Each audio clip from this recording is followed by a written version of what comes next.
Hey there, Papa's Posse. Don't forget about that QR code. Take you to my eBay, YouTube, and Instagram page. Oh, frabjous day! Moment every super crook has dreamed of. Look, we discovered the entrance to the Bat Cave. Which way from here, Joker? Oh, must be around that little hill. Get the gas grenades. Roger. Oh, we'll gas them out of the cave and get them when they come out. Ooh, death to the plundering bats! Tally-ho! Welcome back, everyone.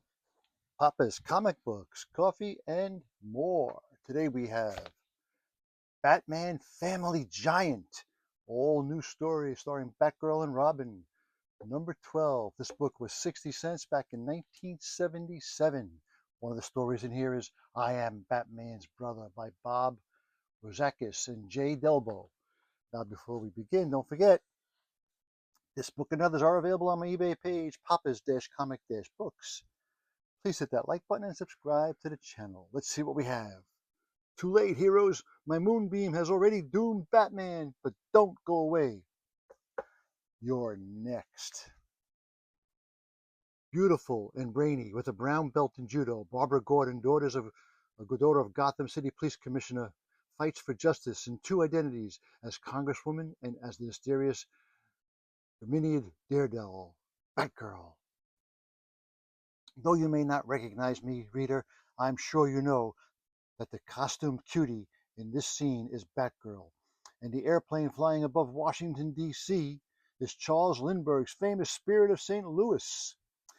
This plot, however, is definitely not Lucky Lindy. He's a weirdo called Captain Arrow, and he's doing his darndest to dump his passenger. And just who am I? And what's my personal interest in all of this? You'll understand when I tell you my name is Tony Gordon, and I am Batgirl's brother. Dear Barbara, this letter will no doubt come as a shock, since you and Dad have thought me dead all these years. How well I remember that momentous day I took off from Gotham City on my scheduled balloon trip around the world. Bon voyage, son. Don't forget to drop us a postcard, Tony. I'll send it airmail. But my journey was never completed. Thought it didn't end quite the way the newspapers reported it. I was not only attempting the first global journey by balloon, I was also on a spy mission for the government, photographing missile sites in Red China. Somehow they caught on and shot me down. I managed to ditch the evidence, but the Chinese were determined to hang on to me till I talked, so they didn't bother to correct the reports of my death. Your country has forgotten you. They have abandoned you to rot here. Tell us the truth, and we will force them to remember. I don't know what you mean. My balloon strayed off course. That's all. Thank God I didn't I managed the break of my own. The prisoner is escaping. Shoot him down. At that point, even being shot down would have been preferable to living in that rat hole. But I must have guardian angel, because I eluded my pursuers and made my way to Hong Kong and American agents. They got me home, where I hoped to contact you and Dad, and I was alive and safe when a hitch arose. If the Chinese found out I was alive, they'd have caused an international spy incident. Even worse, as far as I was concerned, their revenge-seeking agents would track me down and kill me. Our government therefore created a new identity, and I swore never to contact you or anyone else I'd known. I took a job where I could be near the only love they spared me, acting as a lecturer, tourist relations man at the Smithsonian Institution, and that's where you came in. I was aware that you were a congresswoman, working in the same city, but I never expected us to cross paths. You know how long I've been in the district without coming toward the Smithsonian? See, Deborah, I told you Babs would be glad her old college roomies came to town. Sure, Judy, and wait till I tell her what sight she's going to show us tomorrow. Now, in this building, we'll see the first plane to fly coast to coast, the VinViz.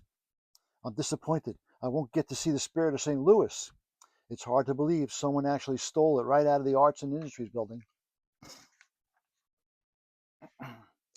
The police are still baffled. What's that? Vroom. Debbie, Judy, hit the floor. The VinViz, it's making an unscheduled flight, and we're in the middle of the runway. I came running when I heard the VinViz engine getting there just in time to see you duck out of the door. I don't know what surprised me more, the guy starting the old Wright brothers plane or seeing you after all those years. But the biggest surprise came a moment later. Batgirl? Babs! Even with that mask and costume, I recognized my kid sister on the spot. That's not exactly the best plane for a skyjacking, pal. Where do you plan on flying to? Baltimore? The flight plan of Captain Arrow might interest you, Batgirl, but you won't be on board for long. The propeller slicing my bat rope. Gotta try and maneuver my drop toward the air. And space building. Now that's progress from an old airplane to a rocket in one easy step. I could hardly believe this was really little Babs, and I was determined to see more of your action, so I followed you. She is Shruti. Her two friends are so busy with the police they don't have time to figure out where she went. But that won't stop me. It wasn't easy keeping up with you, but I've had training in espionage, so I managed to tail you. And while I couldn't know exactly how you were thinking, I had a pretty good idea. Mr. Arrow's hideout had to be near the Smithsonian because his getaway flight wasn't spotted by police helicopters. The place also had to be big enough to hold the VinViz and presumably the Spirit of St. Louis. And leave it to my bat sister to hit pay dirt. Now, to watch the famous Batgirl in action. A very impressive collection, Captain Arrow. When does this museum open to the public? Batgirl? Ah, you remember my name. Now, let me introduce you to my fist. Back off, or I'll turn you into a real hot number. Man, have you got the wrong number? My cape will smother your torch and keep any of those planes from getting burned, especially since they're not yours. Wrong, they are mine. My grandpa helped build the Wright brothers plane, and Dad gave Lindbergh flying lessons.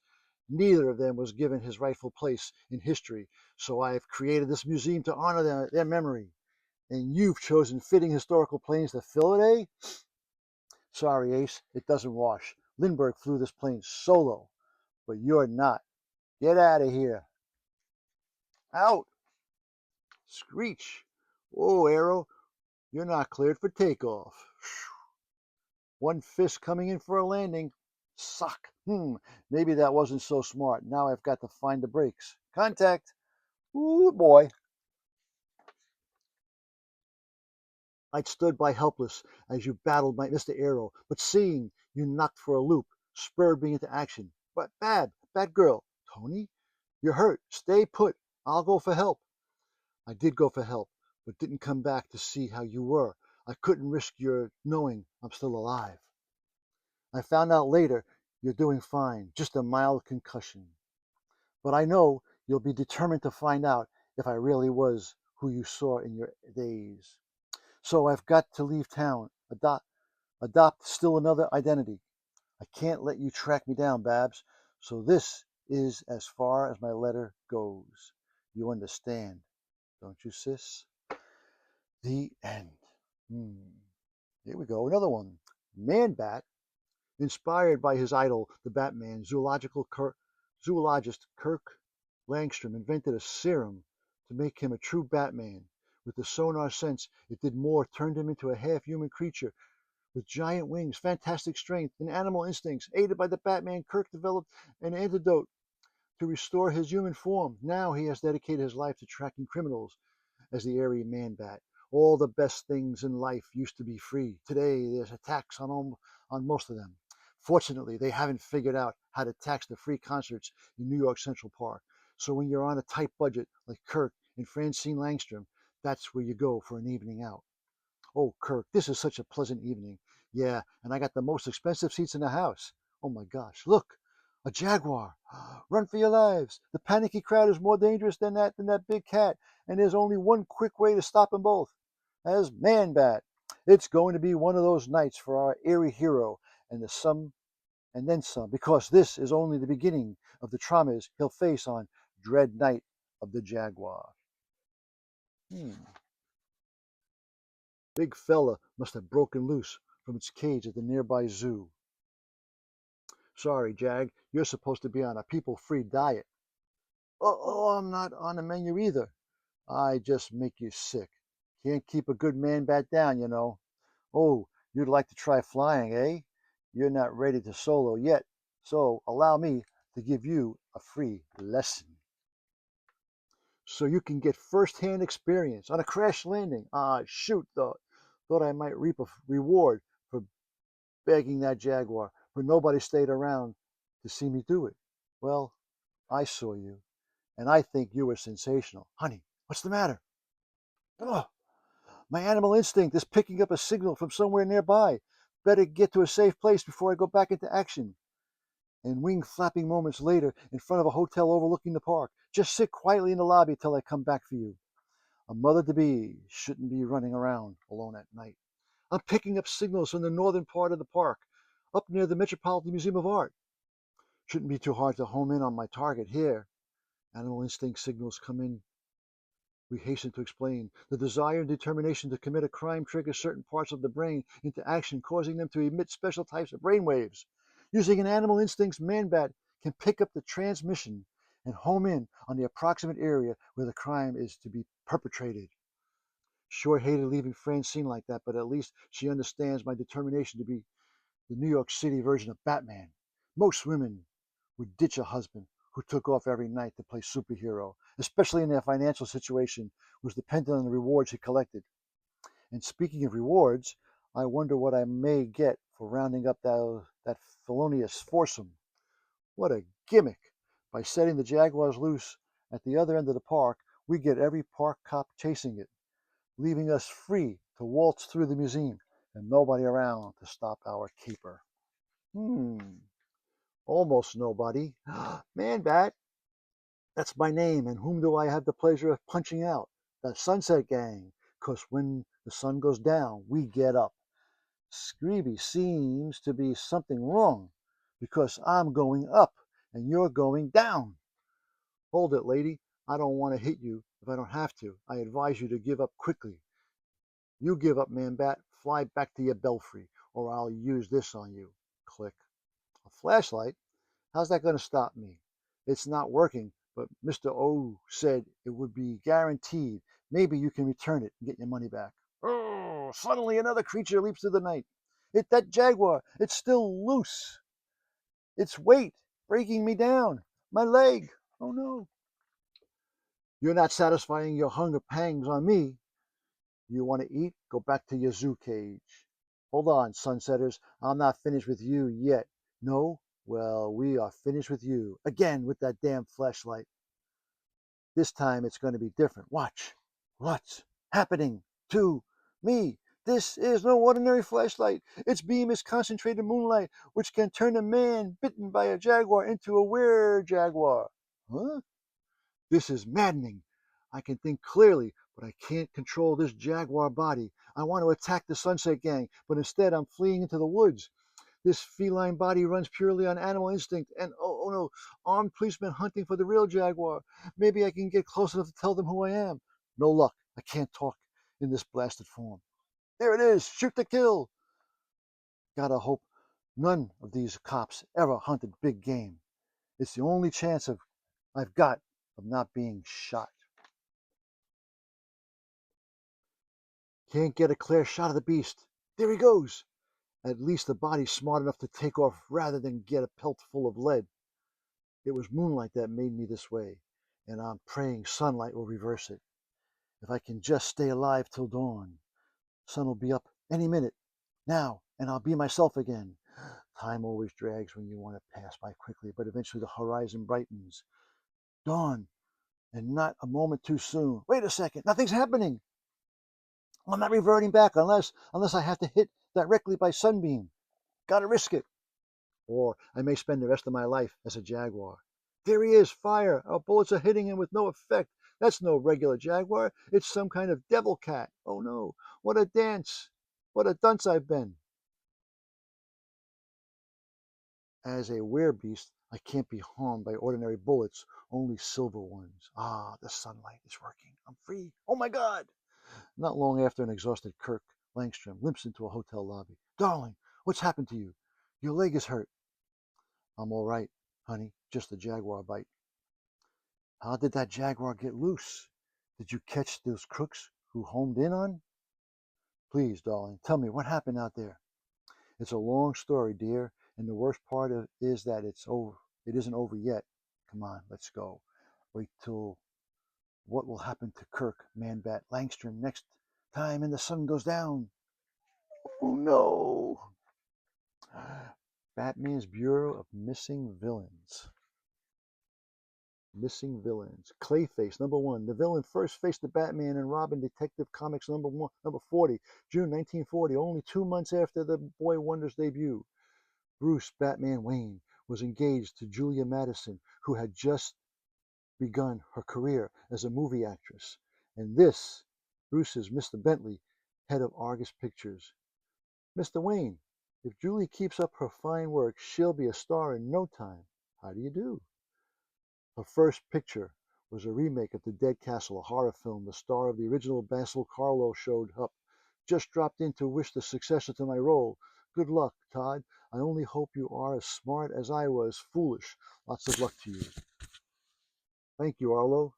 I guess I'll never be as good as a character actor as you are. But those were not so pleasant. Director Ned Morton, who was fired. Roxy Brenner, a mobster who refused protection money. Fred Walker, jilted by the film star Lorna Dane, all had uttered threats. And Clayface appeared. Fools, they play at murder, not realizing that I do not pretend, but I shall in reality bring death. Lorna was murdered just when she was supposed to die in the picture. While investigating, Batman found another victim, Fred Walker. Clayface! Clayface! Batman captured Clayface. Now, I'm going to show you the murderer of Lorna Dane and Fred Walker. That makeup, I once saw it in one of my pictures. Clayface. It was played by... It's Basil Carlo. Right. You see, he hated you for using Todd in a remake of one of his old starring pictures. He wanted to stop the picture, but why did he kill Lorna Dane and then try for me? What did he kill Todd first? Why did he kill Todd first? He had played so many horror roles in pictures that they had taken possession of his mind and soul. He made up as Clayface one of his old roles and then followed the plots of Dreadcastle and killed off each one as they died in the picture. In the last reel, Todd, as the Terror, was supposed to die. That's what he intended, to kill him. In this way, Basil Carlo would again be the real Terror. Once more, he would star fantastic, wasn't it?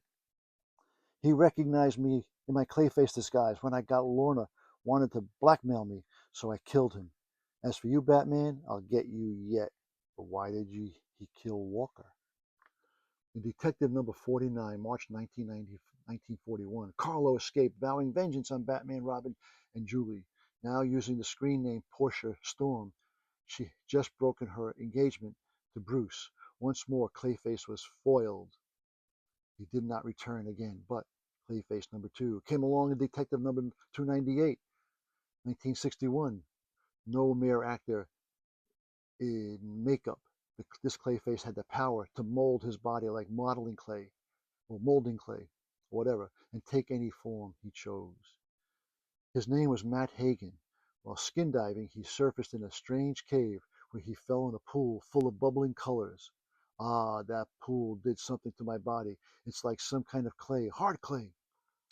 He found he had to renew his power from the time, but eventually that power ran out while he was battling Batman and Robin. In Detective number 304, Clayface returned, this time to menace Batman as a bat. Detective number 312 had Batman learning Hagen's secret and battling Clayface with the same power. Clayface impersonated the Joker in Batman number 159, 1963. This led to a feud with the clown prince of crime. Hagen became a double of Superman with all his powers. In World's Finest number 140, Clayface teamed with Brainiac in World's Finest number 144. Then he vanished until Action number 443, January 75, when he teamed with the other villains to fight Superman and his Justice League friends. It was a brief comeback. Clayface returned to the mists of comic limbo, from which he has not yet emerged. Will he return? Will Clayface number 1 ever stage a comeback? Or will there someday be a Clayface number 3? If so, how will he differ from the first two? Frankly, we don't know. And the answer's, what do you think? Robin, Teen Wonder. After his parents, the Flying Graysons, were killed in a fake accident, young Dick Grayson left the circus to join forces with the Batman. Now a student at Hudson University, he battles crime as Robin, the boy wonder. Robin fans unite. Hudson University is lucky to have its own resident superhero.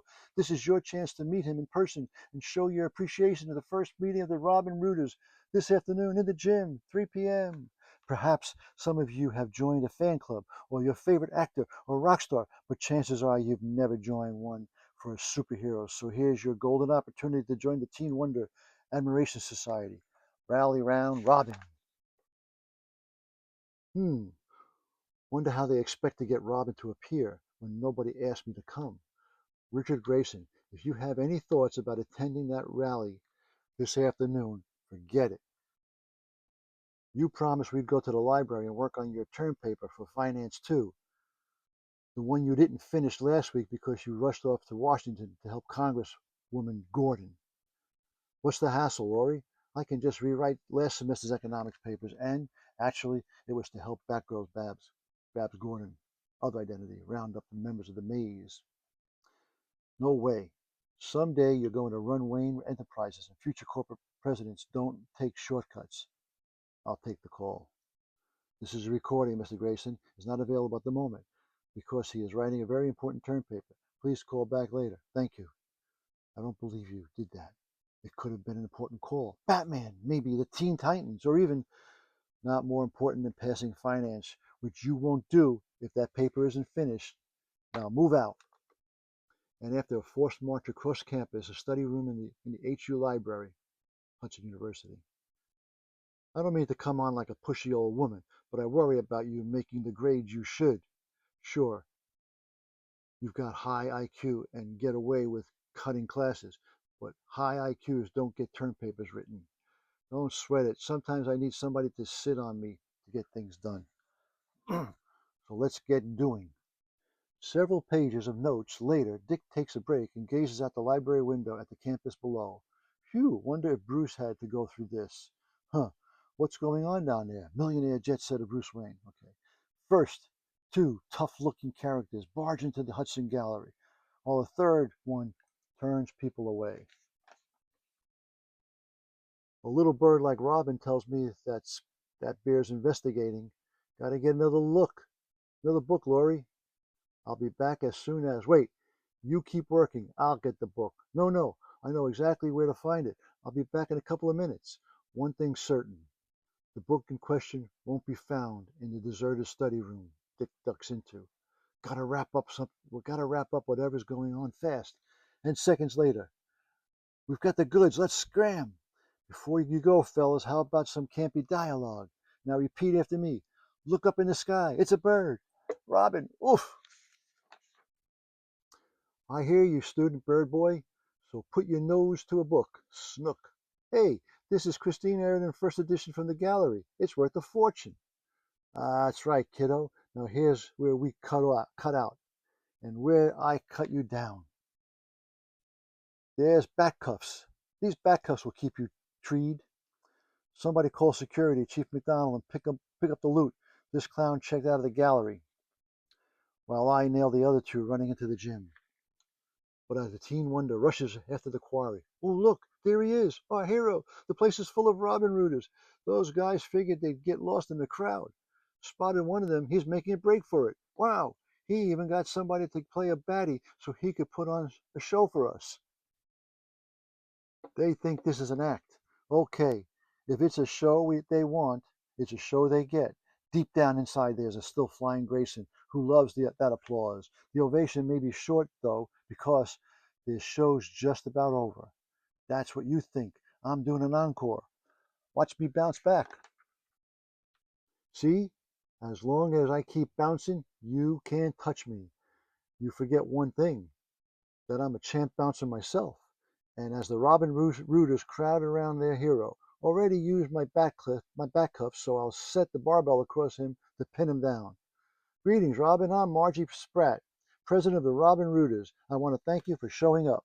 I hoped you see the ad and be lured in. Listen, I'm thrilled at the turnout for this rally, but that was a no-show you just saw.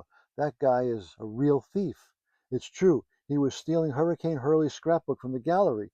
There's still one more member out of the gang, and there he is, ducking into the swimming pool area. Wow, oh, I want that. Check out these Batman fans. Oh man, I want that. Let me through. Stop crowding me. Ooh, let me touch him. How about an autograph? I always thought I would be great to have a fan club, but now I'm beginning to think it's a royal pain. Hold it, Robin, right there. Or G. Stephen Kravitz's collection of holograms takes a dive. One dunking bird boy, and all these famous priceless handwritten letters turn into a soggy heap of mush. This calls for some careful maneuvering. You made your point, pal. I'm leaving, because those holographs are better off stolen than spoiled. But with his back turned, using a batarang toss his mentor would be proud of. I practiced this trick shot, but never thought I'd ever use it. Practice pays off. He's all wet, while this stays high and dry. And as the teen wonder fishes his foe from the pool, enter Frank McDonald, HU security chief. Robin, lad, I've been following a trail of captured thieves across the campus. Glad I finally caught up with you. This is the end of the trail, chief. The last of the terrible trio. Let's hear it for our hero, Robin. Quite a fan club you've got here, my boy. Yeah, and I want out of here before they mob me again. Rory's probably blown a fuse waiting for me to come back. Some minutes later, after another costume switcheroo and a quick visit to Dick's room, Richard Grayson in my book, a couple of minutes means 2, not 20. Well, you see, Laurie, the book I needed was checked out by someone so naturally I had to go after him. It took me all that time to find that guy with the book and get the info I needed. All of which is true, except there were 3 guys and lots of books. See? Here are the notes on my paper. Sure hope she doesn't recognize this as my last semester's economics notebook. I'm going to be up all night really doing the work I have to. Well, if you say so, come on. You can buy me dinner, and then we'll talk about what I have for dessert. Epilogue. And some hours later, it is Dick Grayson with mixed emotions who leaves Laurie Lelton's house. Smack, C in the AM, after I finish the research for that term paper, and after a short walk to his rooming house. Who the heck can be calling so late? Ring, ring. Hello, Babs. You realize it's past midnight. I called this afternoon and got a recorded message. I tried every hour and got no answer. Well, what's the urgency? I just got a new bat cycle. So you get a new bike. You got a new bike. What's the big deal? Oh, no. You don't understand. I didn't order it. It came by itself, literally. And it's been talking to me ever since, telling me to call you. Listen, Barbara Gordon. Call Dick Grayson. Click. What do you make of it? Beats me. Sure sounds weird. Hang on, Babs. Someone's at the door. Uh-oh. Oh, a Robin cycle. Richard Grayson, your presence is required in New York. Babs, now you won't believe this. My cycle just showed up. It's moving into my room by itself, telling me to go to New York. It's required in New York. Your presence. Mine just changed its tune. It wants me there too. Your presence is required in New York. Looks like we can't ignore this invitation. See you there. Your presence is required in New York. And after carefully checking over the cycle, no sign of any tampering or how it was rigged to talk. Guess the answers are in New York. What the? Clamps locking. my hands and legs to the cycle. Motor starting up. And from north and south, 2 motorcycles with their riders clamped to the roar through the night towards a meeting in New York City, a meeting which will startle you in Batman Family number 13, on sale the 4th week in June. Oh no, what's going to happen to them? Well, that was a nice long reading of Batman Family Giant number 12 from way back in 1977. I hope you enjoyed that reading. Now, don't forget, this book and others are available on my eBay page, Papa's-Comic-Books. Please hit that like button and subscribe to the channel. And as Papa, Batman, Batgirl, Robin, and Man-Bat always say, That was easy. until next time, Papa is out.